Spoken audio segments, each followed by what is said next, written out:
is a wonderful employer, isn't it? I think Kerry is and we're not just saying that, DCMA, Commissioner Nancy. We really appreciate, Kerry tries. We are paid well, we have good benefits, yeah? However, things don't always go according to plan when you work in Kerry, right? There are times you feel that you deserve a promotion and you don't get it. There are times, specific training event, you don't get nominated or selected. So what do you do? Unaanza kusengenya KRA. You see, so do you sit and sulk and be depressed that things are not going your way? No, not for me. I have learned that an attitude of gratitude goes a long way in helping us to focus on the things that are going right in our lives, in my life, and not on things that are beyond my control, because sometimes those things are not beyond our control. Those things, sometimes we really can't control those things. So with hard work, I've learned with time. I've been here for 20 years. It just looks like the other day I was a GT running around, but it's now been 20 years. And I've learned a lot that with hard work, determination, patience, and resilience, the promotion, the career growth, it will surely come. By God's grace and God's blessing, it may delay, but it will come if you put in those right ingredients. It will come, and it will come in God's perfect timing. Thank you. So I will end with this quote by Oprah Winfrey. She's an inspirational woman leader. And she says this about gratitude: be thankful for what you have. You will end up having more. If you concentrate on what you do not have, you will never, ever have enough. Thank you very much for listening to me. Thank you, Joyce. A round of applause for her.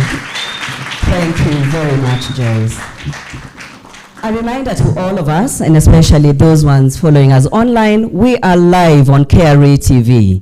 We are live on KRA TV. Secondly, please use hashtag #InvestInWomen, hashtag Purple Taxes, hashtag IWD2024. Asante sana. Allow me at this point to invite again Commissioner Mugambi to come over on stage and welcome Honorable Harriet Chigai. A round of applause for him.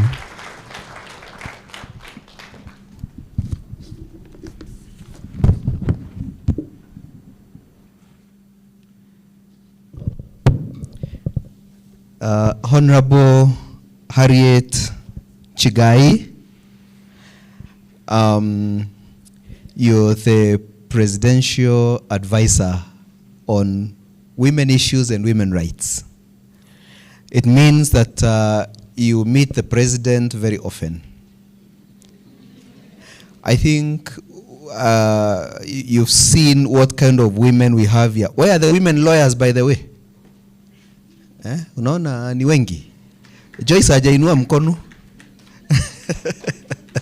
So you're in good company. So when you meet His Excellency the President next, please tell him, ile mambo nimeona huko KRA. If you're looking for a lady ambassador, or if you're looking for a lady Parastatal CEO, enda KRA. Uko ndio wako. Alafu after that uende EBL. So let me introduce Honorable Harriet Chigai to us. And so Honorable Harriet Chigai currently serves, like I said, in the Executive Office of the President of the Republic of Kenya as the President's Advisor on Women Rights and Women Affairs, the first of its kind in Kenya.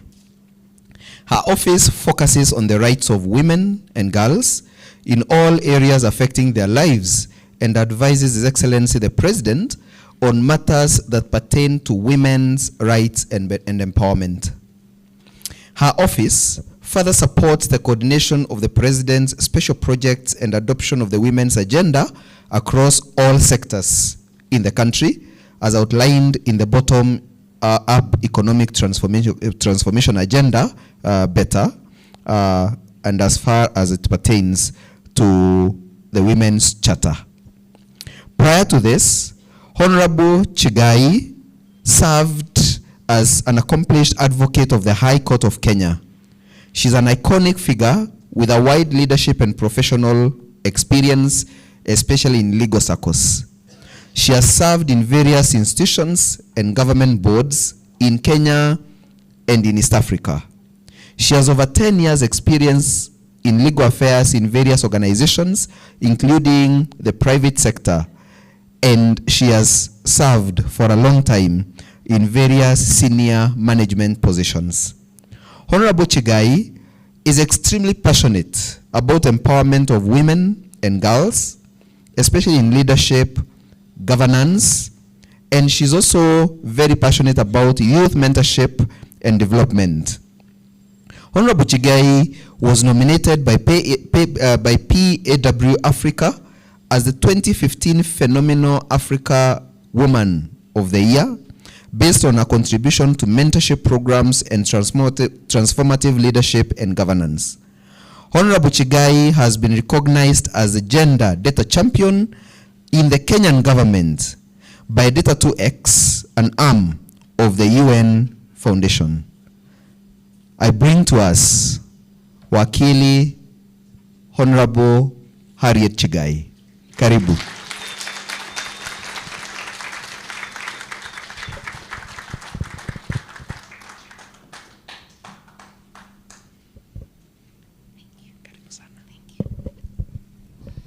Thank you so much, Mugambi. You know, sometimes when our profile is read, you wonder, am I 60, 70? But that's just who we are, and thank you for your kind words, Mugambi. Good morning, or it's afternoon. Oh, it's afternoon. Good afternoon. Good afternoon once again. Can we have a cheer for women today?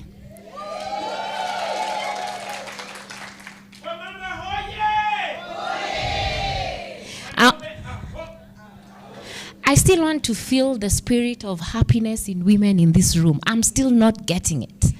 Can we have a cheer for women today?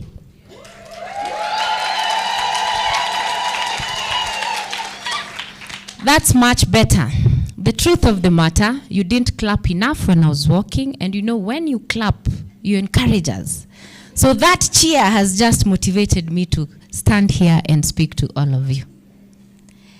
So Commissioner General, represented by Dr. Mugambi, Mwirigi, the leaders and the senior directors and managers within KRA, and the beautiful ladies and men seated here today, good afternoon.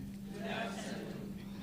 Having listened to Mugambi, Mwirigi, I am truly, truly confident today that we are stepping in the right stones.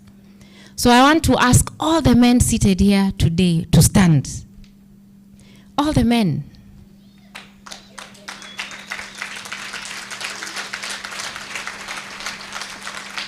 And I want us to continue clapping for them.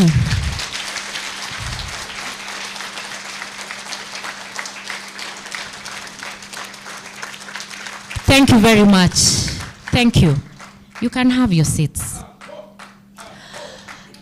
The reason as to why I asked the men to stand is because every single day, ever since I was put in this office, they have affirmed that the best voices for women, the best champions for women is the men. Do you agree with me? And let me underscore that by saying, for the last 1 year, in the last 2 weeks or 3 weeks, the number one champion for the women in this country is our president. Do you believe that?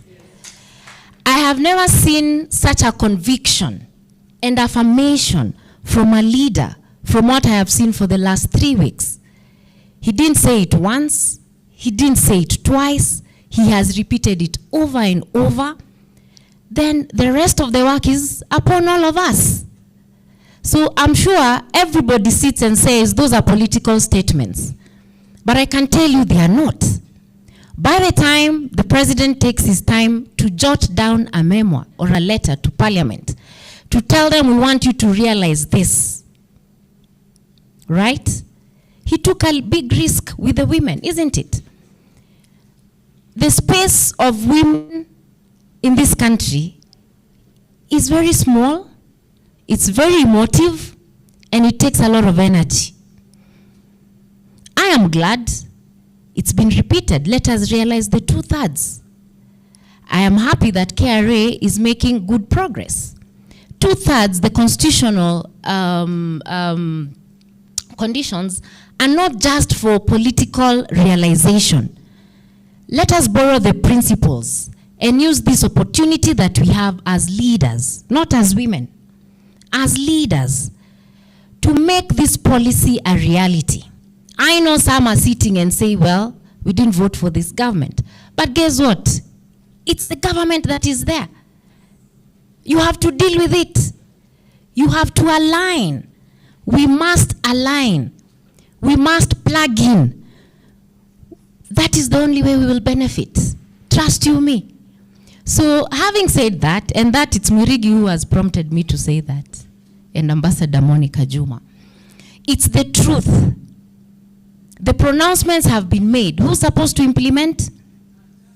Who is supposed to implement? It is us. So the work now is upon us to realize these policies that are being pronounced, to actually roll up our sleeves and do what is right. So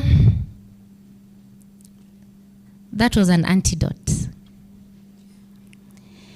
So to the Commissioner General, who's not here, who's represented by Dr. Mugambi, mine today was actually to celebrate the women of this country. I was truly inspired by Ambassador Monica Juma because when I took office, I adopted her as my mentor.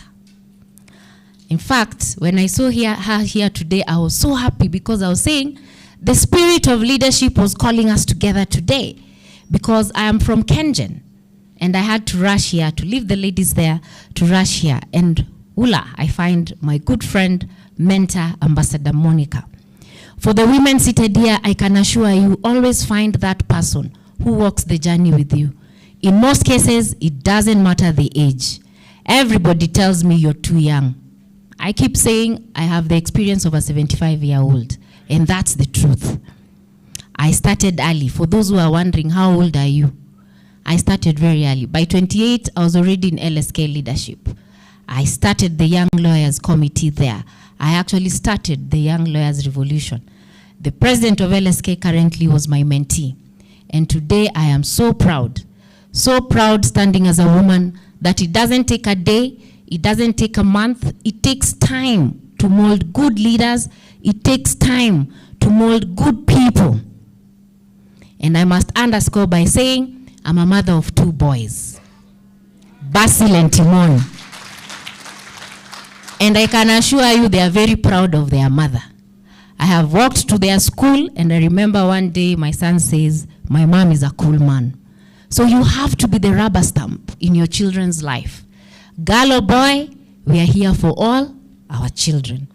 So I'm a proud mother. I'm a proud sister to one brother. Why? My father never chose and said, these are my 3 daughters and this is my son. We were all children in that house. Born from a family of civil servants, my mom being a teacher and my father being a meteorologist who retired in Eldoret. They molded good children. In that house, they worked hard and produced 2 engineers, an economist and a lawyer. So we can do it as women. It matters not. It matters not the challenges that we are facing. It can be done. And my rallying call, as always, my father used to say, we used to call it the Last Supper. You know, the Last Supper. Before you go to school, you're seated down. You're asked, have I bought everything? Yes. Have I done? Yes. Do you have all the books? Yes. So the last question was, or the last comment from my father was, since you have everything, all I want is good results. I will not come to school for any disciplinary action. For me, I ensured that I lived to that perfection. For those who are wondering where we derive our passion, I derive my passion from the death of my mother. When I got over the pain, I said, I will live my life for her. Because she died just when I was about to be admitted to the bar. I remember postponing it by 2 weeks, hoping she'll get better, but she didn't. But you can remember a teacher, for those who are born from teachers. She used to hold my hand and take me to her school, announcing to everybody that I'm what? This is my lawyer. So she gave me a lot of pressure that I must be a lawyer. So she passed on before I was admitted to the bar. In fact, I was admitted. The next morning, I took my flight to Eldoret to go and bury my mother. I was lost. But when I came out of that pain, I said my life, no matter what, will be for her. So if anyone who has been trying to fight with me, I always tell them, my journey has not ended. So the life for women to become anything you want is not going to be an easy journey. I'm not here to pacify the ladies. It's not going to be easy. For the lawyers, I think I've worked with you for long. It's not going to be easy for you to lead in KRA. It's not going to be easy. It's not about to be easy. For the young ones who want your bosses to move so that you are sent to that position, it's not going to be easy. And guess what? They are not leaving. So you leave and find another job. So it's not going to be easy for you.